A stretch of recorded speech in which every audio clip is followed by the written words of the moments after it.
kabila ng kawalan ng maayos na classroom at kakulangan ng gamit, ilang baguhang guro ang nagpapatunay na maaaring makarating ang edukasyon kahit sa mga liblib na lugar.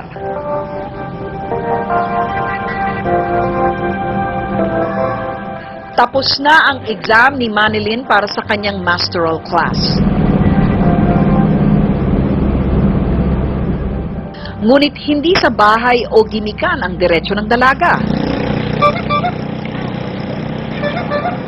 Pupunta kami ngayon sa station namin sa San Antonio.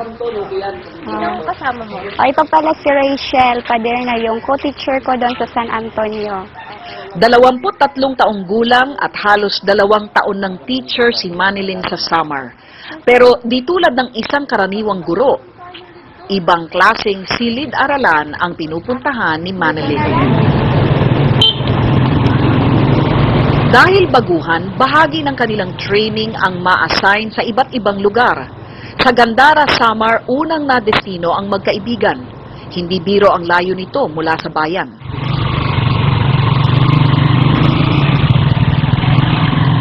Baku-bako ang mga kalsada, kaya habal-habal ang kadalasang sinasakyan nila Manilyn papuntang Gandara. Tumatagal ng halos 1 oras ang biyahe. Kapag maulan, bangka lamang ang maaaring sakyan papunta sa kanilang destinasyon. 2 oras naman na biyahe ito.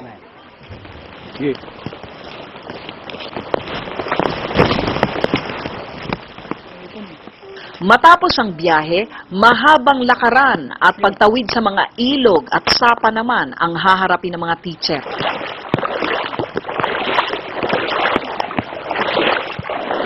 Experience ko na yung maglakad sa ilog, maglakad ng napakahabang bundok, ganyan. May mga part na matarik, tapos lalo na pag maulan, madulas yung daan, lalo na pag wala kang boots.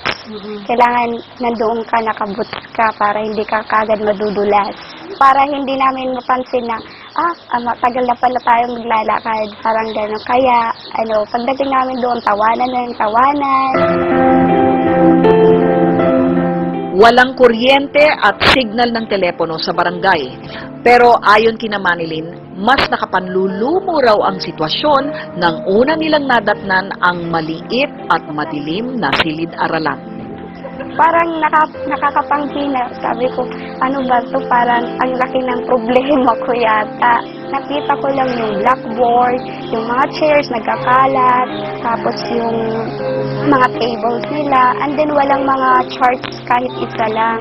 Kahit nga scratch paper na nakadikit, wala. Puro putik yung nadatnan ko doon.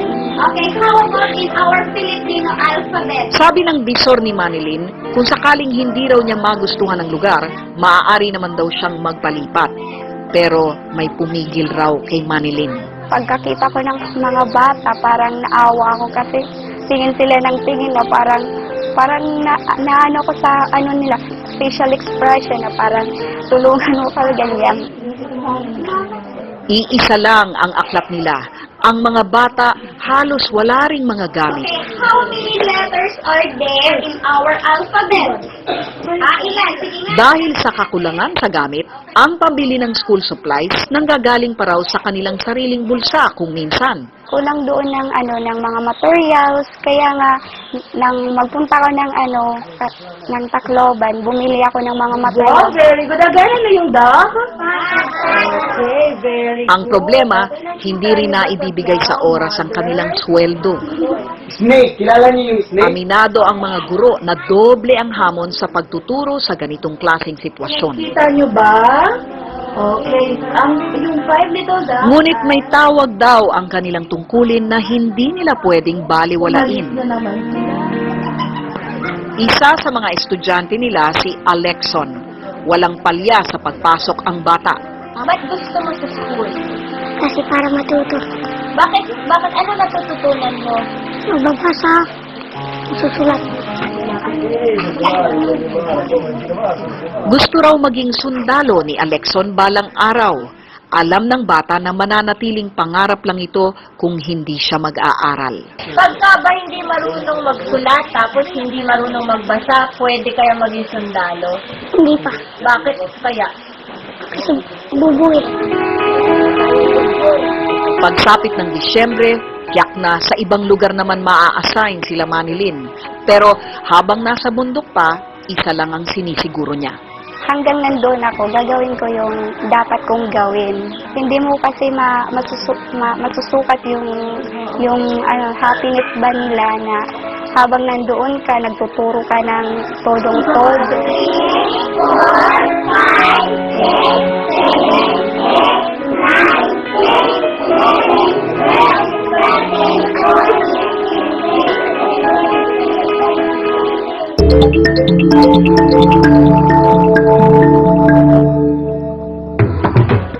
Sobra kong thankful kay God na out of 4 million entries from 99 countries, ako po yung napili.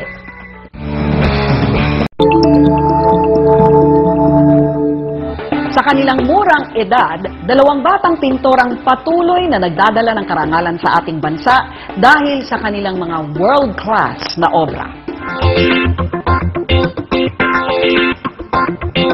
Sa hagod ng mga hugis at timpla ng mga kulay, hindi mo iisipin na kamay ng isang bata ang lumikha ng mga obrang ito. Children's art o self-impression ang tawag sa painting ni Hamza Marbella, 9 na taong gulang at ang pinakabatang miyembro ng Art Association of the Philippines, isang prestigyosong organisasyon ng mga pintor sa bansa. Panganay sa 7 anak ni Renato at Elma si Hamza. Maaga pa lang daw, napansin na ng kanyang ama ang husay ng anak sa pagpipinta. Nung 2 years old pa siya, nung una pa, hindi pa siya marunong magsulat. Nakikita ko siya na nagdodrawing siya sa mga pader, sa mga kung saan-saan, sa mga sahig, sa mga dingding, sa ilalim ng kama, ilalim ng mga upuan, lamesa. Nitong Enero lang nang unang magkaroon ng solo exhibit si Hamza, mahigit kalahati ng kanyang mga painting nabenta at nasundan pa ito ng isa pang solo exhibit.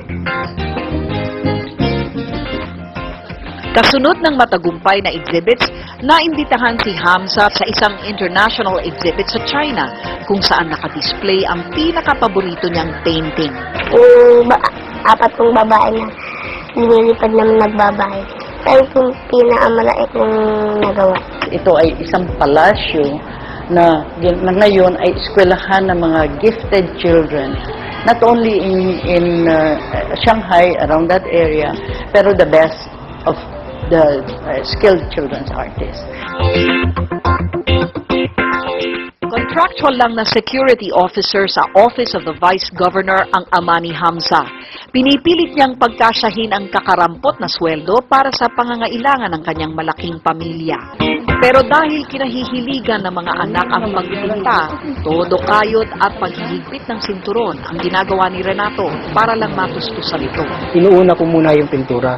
Ang ginagawa ko, bali hinahati-hati ko po yung kasi siyempre ito habi ng mga mayayaman to Sa kanyang murang edad, alam ng batang pintor kung ano ang maaaring maitulong ng kanyang pagpipinta sa kanilang pamilya. May pambili ng gamit sa painting, tapos pambili ng pagkain, tapos pambili ng gatas, ayun po, gamit sa school. Gloria.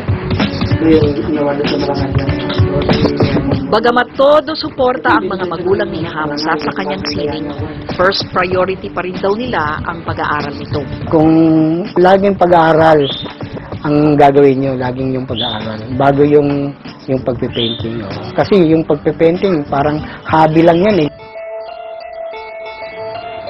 Dahil porsigidong magpinta, disiplinado ni Hamza ang sarili. May schedule siyang sinusunod para sa kanyang mga dapat gawin. Hinahati-hati ko po yung oras. May oras sa paglalaro, may oras sa paggawa ng assignment sa pag-joke. Ang lagi kong pinapayo sa kanya, siyempre, sabi ko sa kanya, habang sumisikat ka, lalo ka magpapakumbaba. Anong pangarap mo paglaki mo?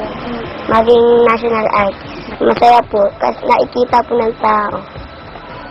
Tsaka natutuwa sila.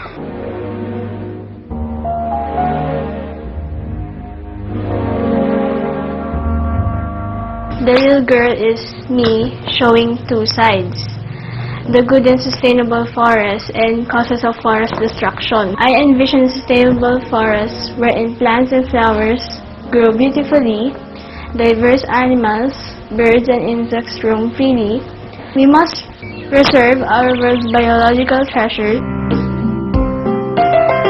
Kung pagmamasdan ang painting na ito, masasabi mong tunay nga ang kasabihang "A picture is worth 1,000 words." Ito ang painting na gawa ni Trisha Reyes na humuli ng atensyon ng mga hurado sa 2011 International Children's Painting Competition on the Environment ng United Nations Environment Program o UNEP.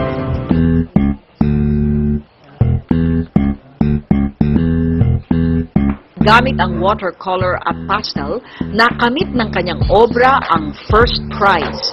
Inspirasyon daw ni Trisha ang kasalukuyang nangyayari sa ating kapaligiran na karaniwang tema ng kanyang mga obra.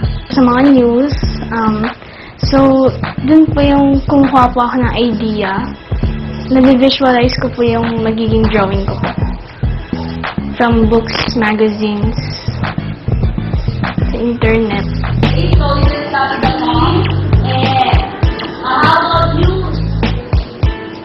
Di makapaniwala ang batang pintor na mapapansin ang kanyang painting sa humigit kumulang 4 na milyong nagpadala ng entry.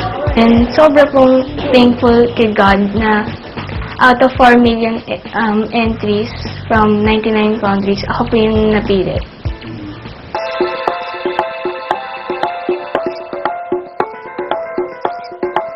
$2,000 ang premyong napanalunan ni Trisha.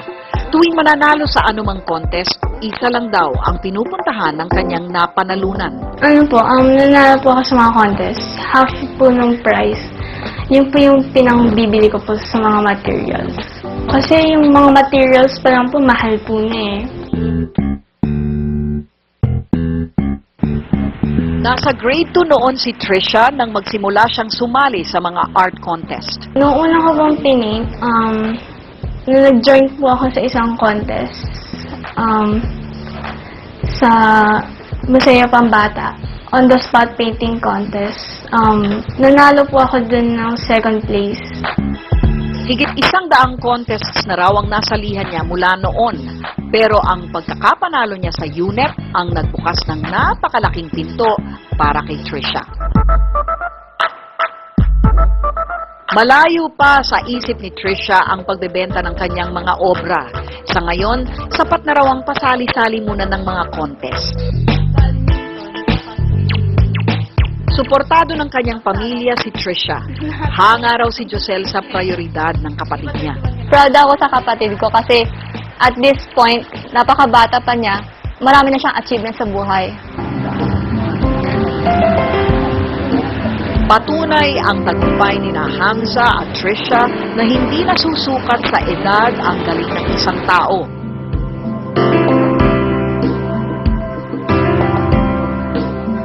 Maraming salamat sa inyong lahat at magandang gabi. Ako po si Lucy Cruz Valdez, ang inyong John.